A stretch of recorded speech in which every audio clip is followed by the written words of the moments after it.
وأحسن منك لم تر قط عيني وأجمل منك لم تلد النساء خلقت مبرأ من كل عيب خلقت مبرأ من كل عيب كأنك قد خلقت كما تشاء كتاب أنزلناه إليك مبارك ليدبروا آياته وليتذكر أولو الألباب۔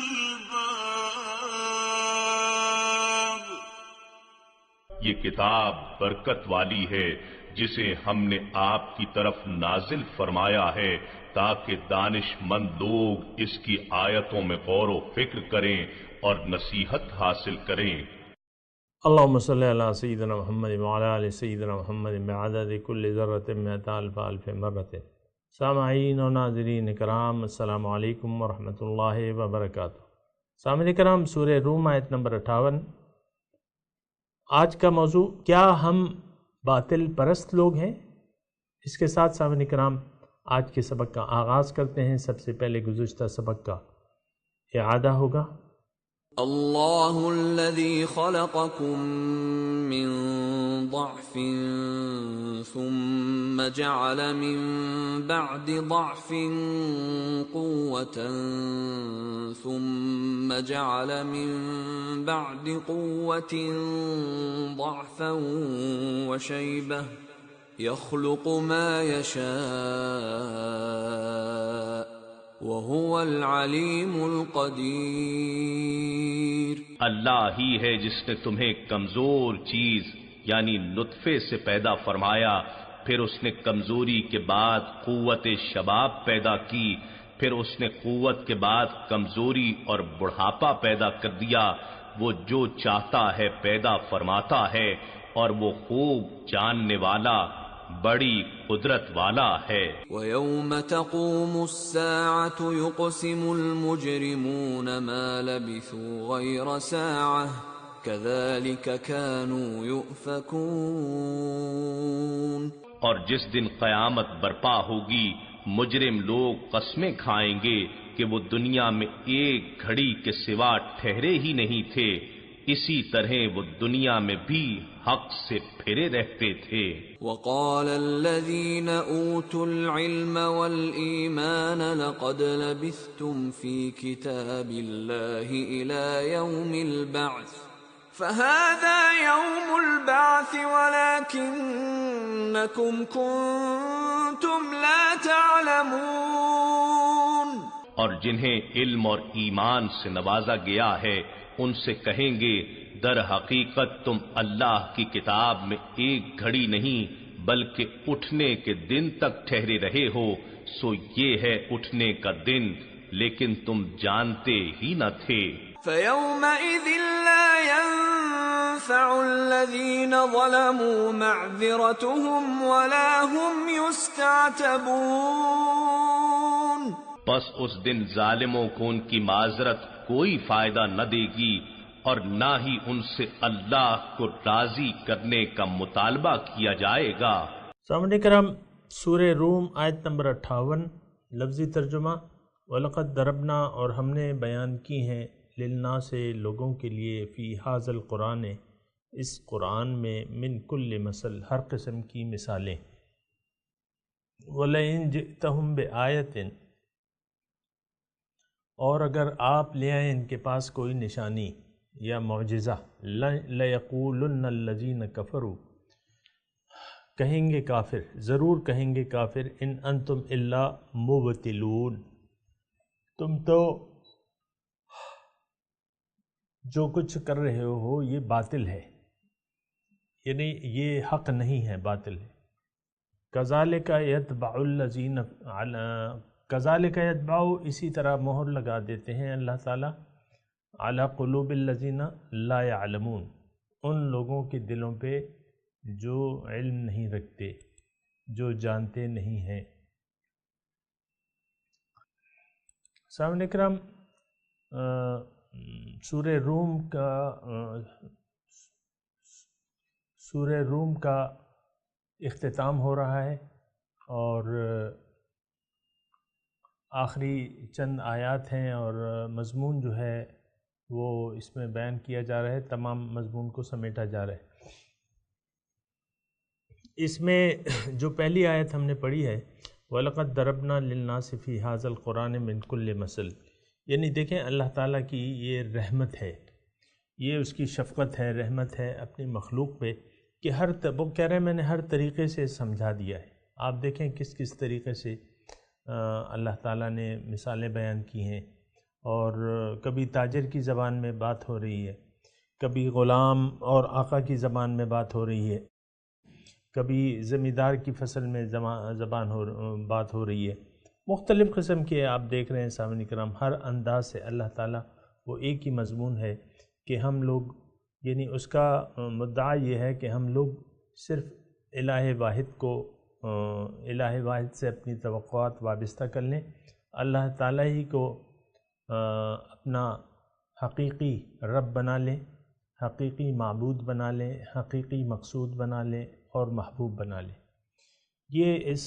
اور پھر آخرت کی زندگی کے لیے تیاری کریں، کیونکہ اصل جو مرحلہ ہے سامعین کرام وہ تو آخرت کا ہے پھر۔ لیکن دیکھیں اب اس میں اس آیت میں ایک اور بات ہے، وَلَئِن جِئْتَهُمْ بِآیَةٍ، اور اگر آپ ان کے پاس کوئی بھی نشانی لے آئیں تو وہ کہیں گے کہ تم جھوٹے ہو۔ دیکھیں ایک انسان، یعنی ایک بات، کسی بھی جھوٹ پہ آپ کا اگر یقین آ جائے، یہ بات ذرا سمجھنی مشکل نہیں ہے، میں کہتا ہوں کہ کوئی بھی بات اگر آپ دنیا کی محبت میں اندھے ہو گئے تو پھر باقی ہر ایک چیز آپ کو پھر جھوٹی لگے گی۔ اللہ کی محبت میں اگر آپ شدید تر ہو گئے، یہ بڑا اہم نقطہ ہے سامعین کرام۔ اکثر تو یہ ہوتا ہے کہ ہماری نظر میں دنیا مزین رہتی ہے، زُیّنَ لِلنَّاسِ حُبُّ الشَّہَوَاتِ، یعنی دنیاوی چیزیں، اور لیکن یہ چونکہ منزل نہیں ہے انسان کی، یعنی یہ انسان کی منزل نہیں ہے، یہ دنیا وغیرہ، یعنی ما سوی اللہ انسان کا مقصود نہیں ہے، اور یہ ختم ہو جانے والی چیزیں ہیں۔ تو لیکن چونکہ تھوڑی سی توجہ سامنے کرام، چونکہ ہمارے پاس جو عقل ہے اس کی زد جو ہے، اس کا حد جو ہے وہ ظاہر تک ہے، یعنی اس کی دوڑ جو ہے یا اس کی سمجھ میں جو آتا ہے وہ ظاہر ہے۔ لیکن اگر ہم یعنی عقل سے کام لیں، یعنی مزید عقل سے کام لیں، اور ہماری اپروچ اتنی ہے عقل کی کہ وہ باطن کو محسوس کر سکتی ہے، باطن کو محسوس کر سکتی ہے۔ ایک پھول کی بناوٹ کو دیکھ لیں، اس کی خوشبو کو دیکھ لیں، ایک پھل کی بناوٹ کو دیکھ لیں، اس کے ذائقے دیکھ لیں، اس کی تاثیر کو دیکھ لیں، ایک سبزی لے لیں، یہ ساری چیزیں سامعین کرام یہ اللہ تعالیٰ کی نشانیاں ہیں۔ اللہ تعالیٰ نور ہے آسمانوں اور زمینوں کا، اللہ نور السماوات والارض ہے نا، کہ اللہ تعالیٰ اس زمین اور آسمان کا نور ہے۔ کیا مطلب؟ اس کے پیچھے اللہ تعالیٰ کا نور ہے، یہ اللہ تعالیٰ کے نور کا ظہور ہے۔ یہ کائنات کیا ہے؟ یہ اللہ کے نور کا ظہور ہے۔ اس میں اس کی بیک سائیڈ میں جو ہے، ظاہر میں بھی آپ اللہ تعالیٰ کو محسوس کر سکتے ہیں، اللہ تعالیٰ کی ذات کو محسوس کر سکتے ہیں، اس کے پیچھے باطن جو ہے وہ تو حقیقت ہی ہے سامعین اکرام۔ تو یہ ہے کہ میں نے جو بات کہی ہے نا اس پہ ذرا آپ غور کریں کہ اگر ہم اپنی عقل سے کام نہ لیں، سمجھ سے کام نہ لیں، کانوں سے کام نہ لیں، پھر یہ ہے کہ یہ ظاہر رہ جاتا ہے۔ پھر ظاہر کی محبت، یعنی حب الدنیا راس کل خطیہ، حضور کا فرمان ہے کہ دنیا کی محبت تمام گناہوں کی جڑ ہے۔ تو پھر یہ ہے کہ آپ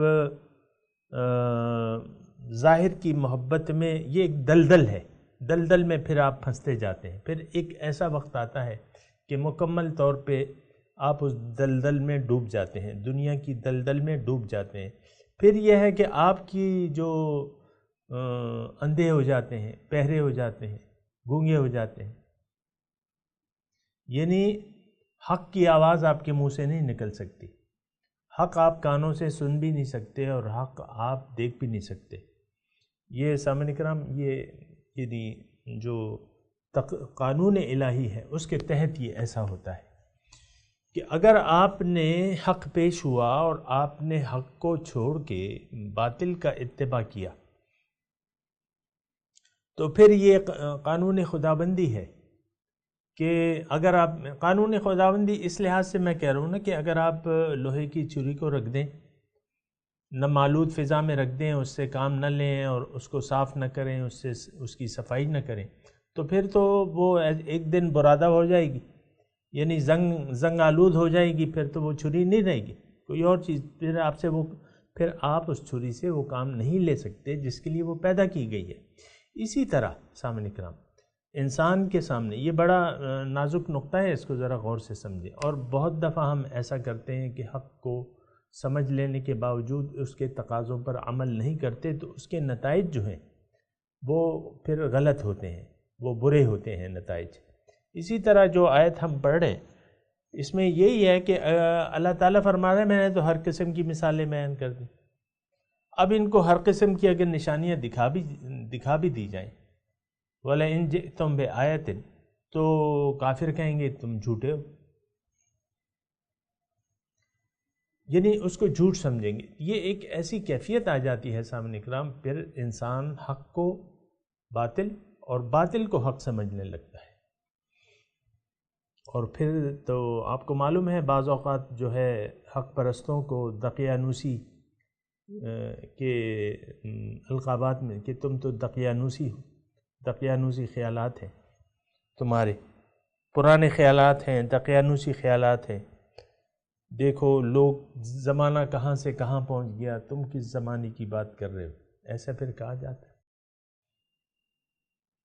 تو یہ بڑی اہم آیت ہے سامعین کرام، اگر اس کو ہم دیکھیں اور اس کو اچھی طرح سمجھیں، یہ ہماری دیکھیں، یا تو ہم حق پہ عمل پیرا ہیں، یعنی حق کو منزل بنا کے ہم حق کے راستے پر چل رہے ہیں۔ حضور صلی اللہ علیہ وسلم جو ہے ہمارے سامنے ایک رول ماڈل ہیں، ان کا اتباع ہم کر رہے ہیں، یا تو ایسا ہے، اگر ایسا نہیں تو پھر ویسا ہے، اگر ایسا نہیں ہے تو پھر ویسا ہے۔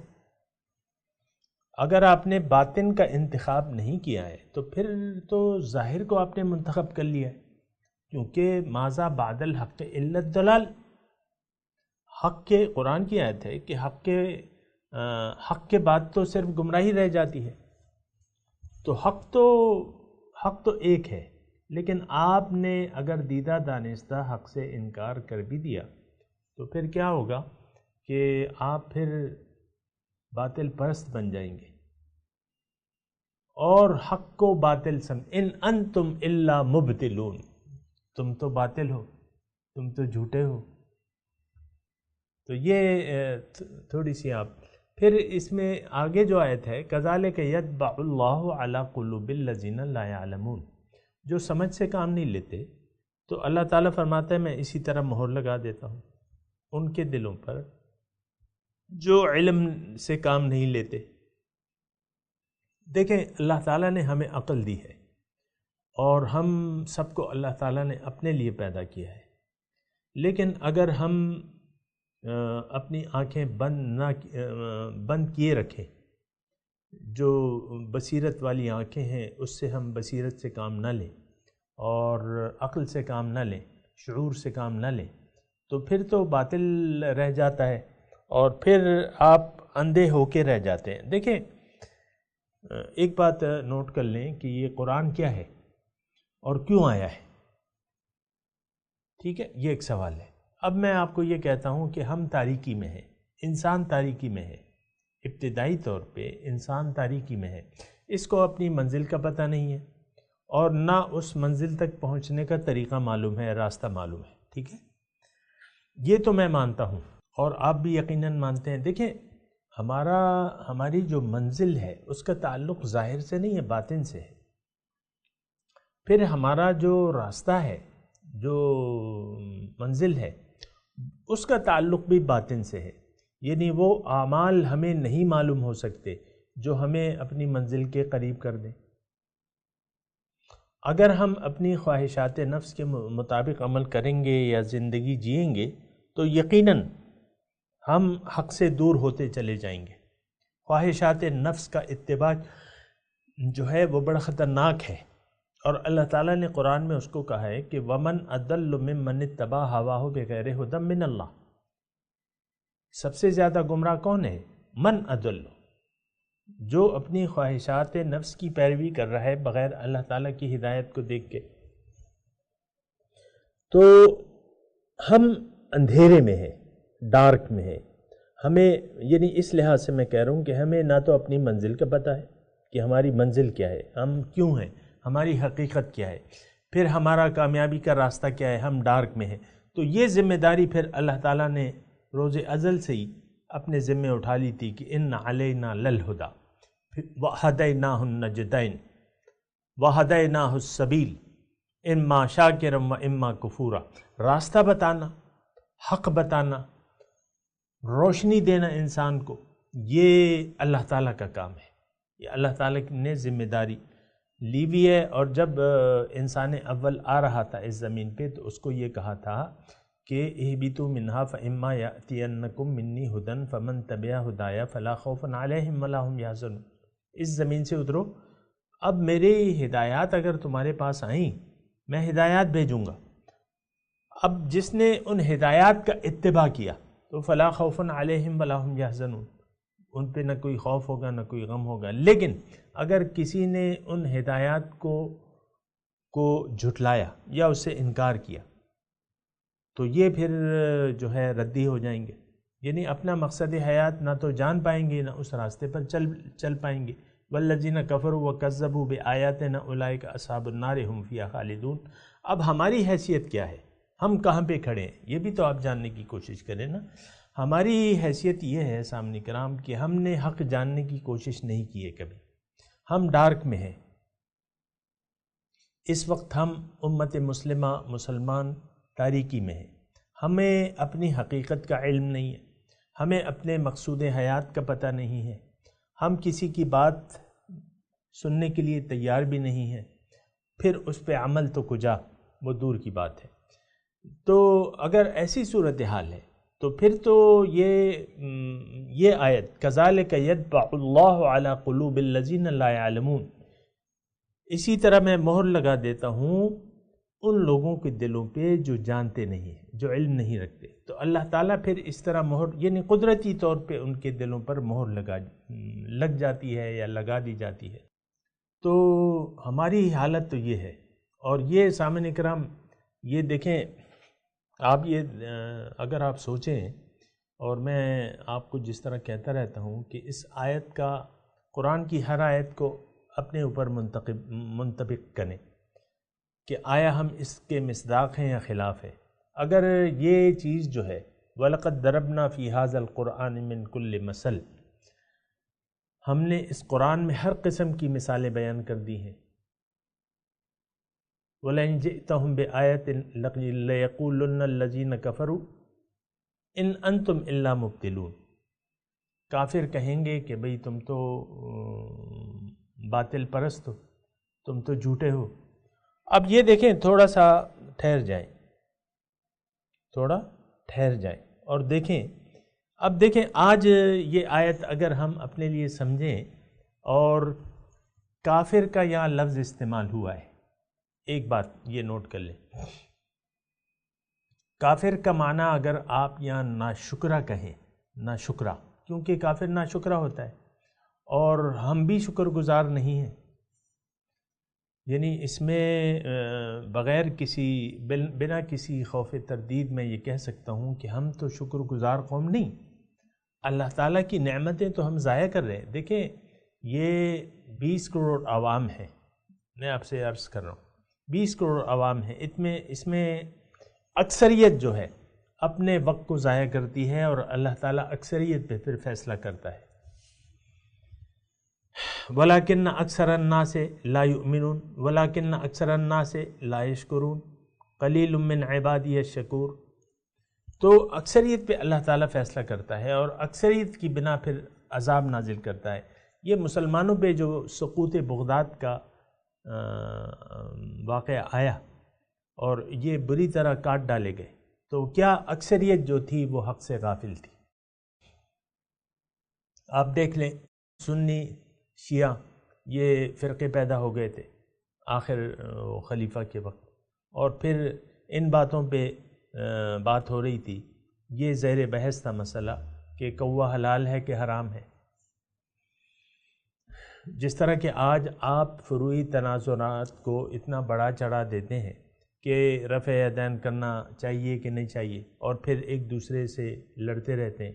مناظرے لکھ کے آپ گوگل پہ سرچ کریں نا، تو کن باتوں پہ مناظرے، کن باتوں پہ اپنی آپ توانائیاں ضائع کر رہے ہیں. ایک فرقہ دوسرے فرقے کے عقائد کو باطل کرنے کے لیے اپنی توانائیاں ضائع کر رہا ہے، اور پھر علماء حق کی اس میں تضحیق بھی ہوتی ہے. ظاہر ہے کہ اس میں یہ ہوتا ہے. تو میں یہ کہہ رہا ہوں کہ یہ آیات جو ہیں سامعین کرام، یہ تھوڑا سا اگر آپ یہاں اپنے حالات کے مطابق اس کا تجزیہ کریں اور اس کفرو کو آپ اس کا ترجمہ کریں ناشکرے لوگ. اب دیکھیں اگر اس طریقے سے ہم اس آیت کا مطالعہ کریں اور یہ آیت پڑھیں تو آج جو ماحول ہے سامعین کرام، یعنی جس طریقے سے ہم نے اللہ تعالیٰ کی یاد کو دل سے بھلا دیا ہے، اللہ تعالیٰ ہمارا نہ مقصود ہے نہ ہم بنانا چاہتے ہیں. یہ تو بہت بڑا المیہ ہے نا سامعین کرام، بہت بڑا المیہ ہے. میں آپ کو بتا رہا ہوں کہ ہم اب دیکھیں نظام مصطفیٰ کا آپ نعرہ لگاتے رہتے ہیں، کسی ایشو کی بنا آپ کے پلے کچھ نہیں پڑتا تو نظام مصطفیٰ کا نعرہ لگا دیتے ہیں. اب وہ بہت سے لوگوں کو تو یاد نہیں ہوگا، مجھے یاد ہے 71 میں جب بھٹو نے الیکشن کرائے تو پھر ایک مخالفوں نے اس کو مسترد کر دیا، ہم نہیں مانتے. پھر ایک تحریک چلی بھٹو کو اتارنے کے لیے، ایک تحریک چلی، اور وہ تحریک جو تھی وہ نظام مصطفیٰ کی تھی، اور اس میں علم غلم سارے سب یکجا ہو گئے. کیونکہ دیکھیں یہ تو سیاست ہے. اب آپ عوام کو اگر تحریک دیں گے عوام کو تو پھر کیا ہوگا؟ پھر آپ کو ایسا ایشو ڈھونڈنا پڑے گا جو عوام کے زبان پہ ہے. اب یہ نظام مصطفیٰ جو ہے وہ شروع سے ہم سنتے چلے آ رہے ہیں. جب پاکستان ابھی بنا نہیں تھا تو ہم یہ کہتے تھے کہ پاکستان کا مطلب کیا؟ لا الہ الا اللہ. تو وہی چیز پھر چلی آ رہی ہے. پھر آپ یعنی حضور صلی اللہ علیہ وسلم سے اپنی عقیدت کا اظہار کرتے رہتے ہیں، اور نظام مصطفیٰ کا آپ نام، وہ سیاسی حربہ تھا. میں وہ تاریخ بتا رہا ہوں، میرا اس سیاست سے کوئی لینا دینا نہیں ہے، لیکن میں صرف یہ ایک بات کہہ رہا ہوں کہ نظام مصطفیٰ کے نام پہ تحریک چلی، وہ بھٹو صاحب چلے گئے اور ماشاء اللہ آ گیا، اور پھر جو ہے بس وہ نظام مصطفیٰ آیا گیا ہو گیا. پھر ایک ڈکٹیٹر تھے تو انہوں نے نظام مصطفیٰ کا نعرہ لگا دیا، 90 دنوں میں انتخابات کا وعدہ کیا، پھر 10 سال گزار دیے نظام مصطفیٰ کے اس میں، کہ اگر آپ وہ ریفرینڈم جو ہوا تھا تو وہ کیا تھا کہ آپ اسلام چاہتے ہیں تو ووٹ دے دیں، ہاں کر دیں، نہیں چاہتے تو آپ کراس لگا دیں. تو وہ اس طریقے سے ریفرینڈم جیت گئے. تو پھر کیا ہوا؟ نہ وہ اسلام تھا نہ کچھ بھی نہیں تھا. تو وہ کیا ہے؟ وہ شخص تو مخلص تھا، میں یہ نہیں کہہ سکتا، یعنی میں کہہ سکتا ہوں کہ وہ شخص مخلص تھا، لیکن یہ ہے کہ طریقہ کار ہوتا ہے. پھر آپ پھر عوام کی دیکھیں، اسلام جو آیا ہے اس دنیا میں آیا ہے، یا حضور صلی اللہ علیہ وسلم جو نے اسلام کی دعوت پیش کی، تو ابتدا میں یہی وہ دن تھے جو ہم یعنی پڑھ رہے ہیں سورہ روم کے نزول کے زمانے میں، سخت ترین مشکلات تھیں۔ اس میں یہ ہوا تھا کہ مختلف حربے تھے۔ ایک حربہ انہوں نے یہ پیش کیا کہ بھئی اگر آپ کو بادشاہت چاہیے تو آپ اپنا یہ پروگرام چھوڑ دیں، ہم آپ کو اپنا بادشاہ بنا لیتے ہیں۔ تو حضور صلی اللہ علیہ وسلم نے بادشاہت قبول نہیں کی، رولنگ کرنا تو ان کا مقصد ہی نہیں تھا۔ تو انہوں نے وہ طریقہ نہیں ہے کہ آپ بادشاہت کے ذریعے اسلام لے آئے۔ اصل تو انسانوں کی تبدیلی ہوتی ہے نا سامنے کرام۔ حضور صلی اللہ علیہ وسلم کا طریقہ کیا تھا کہ انہوں نے انسان کو بنایا، انسان کی اصلاح کی، انسان پیدا کیے۔ ویسے تو انسان جانور ہے، جانور سے بھی بدتر ہے۔ اگر یہ سفلی خواہشات پہ عمل کرتا رہے تو یہ جانوروں سے بھی بدتر ہے۔ لیکن پھر یہ ہے کہ تو حضور کا طریقہ تو یہ تھا، انہوں نے افراد کی ایک جماعت بنائی۔ تو بہرحال آج تو افراد کی جماعت ہے ہی نہیں، نہ مسلمان ہے نہ ان کی کوئی جماعت ہے۔ تو میں اپنے مضمون کی طرف آ رہا ہوں کہ وَلَئِن جِئْتَهُمْ بِآیَةٍ لَيَقُولُنَّ الَّذِينَ كَفَرُوا إِنْ أَنْتُمْ إِلَّا مُبْطِلُونَ۔ کوئی بھی آپ نشانی بیان کر دیں، کافر ناشکرے کہیں گے کہ تم جھوٹے ہو۔ یہ آیت صرف حضور صلی اللہ علیہ وسلم کے لیے نہیں ہے، قرآن تو انسان کے لیے ہے، پھر انسان میں یہ اہل ایمان کے لیے۔ مشرکوں کو تو یہ پھر جہنم کی وعیدیں وغیرہ سناتا رہتا ہے، لیکن اصل ہدایت تو ھدی للمتقین ہے، متقین کے لیے ہدایت ہے۔ اور لیکن ھدی للناس بھی ہے۔ ھدی للناس ایک عمومی طور پہ کہ آپ کو توحید کی، رسالت کی، آخرت کی دعوت دی جائے اور آپ کو مسلمان بنا دیا جائے، یعنی اس کی اللہ تعالیٰ فضائل بیان کرتے ہیں کہ تم آخرت کو مان لو، توحید کو مان لو، تمہاری لیے میں جنت تیار کر رکھی ہے میں نے، اس میں جاؤ گے۔ لیکن آج کا جو ماحول ہے سامنے کرام، وَلَقَدْ ضَرَبْنَا لِلنَّاسِ فِي هَذَا الْقُرْآنِ مِنْ كُلِّ مَثَلٍ، ہر قسم کی مثالیں میں نے اس قرآن میں بیان کی ہیں۔ وَلَئِن جِئْتَهُمْ بِآیَةٍ لَيَقُولُنَّ الَّذِينَ كَفَرُوا إِنْ أَنْتُمْ إِلَّا مُبْطِلُونَ، کہ تم جھوٹے ہو۔ بہرحال میں یہ مضمون جاری ہے سامنے کرام، اللہ تعالیٰ کی توفیق سے اگلے سبق میں اس پہ بات کریں گے۔ ابھی میں تلاوت کرتا ہوں، آپ تبرک کے طور پہ پڑھ لیں۔ اعوذ باللہ من الشیطان الرجیم، بسم اللہ الرحمن الرحیم، وَلَقَدْ ضَرَبْنَا لِلنَّاسِ فِي هَذَا الْقُرْآنِ مِنْ كُلِّ مَثَلٍ وَلَئِن جِئْتَهُمْ بِآیَةٍ لَيَقُولُنَّ الَّذِينَ كَفَرُوا إِنْ أَنْتُمْ إِلَّا مُبْطِلُونَ۔ اب ان آیات کی تلاوت اور ترجمہ سنتے ہیں۔ وَلَقَدْ ضَرَبْنَا لِلنَّاسِ فِي هَذَا الْقُرْآنِ مِنْ كُلِّ مَثَلٍ وَلَئِن جِئْتَهُمْ بِآيَةٍ لَيَقُولَنَّ الَّذِينَ كَفَرُوا إِنْ أَنْتُمْ إِلَّا مُبْطِلُونَ۔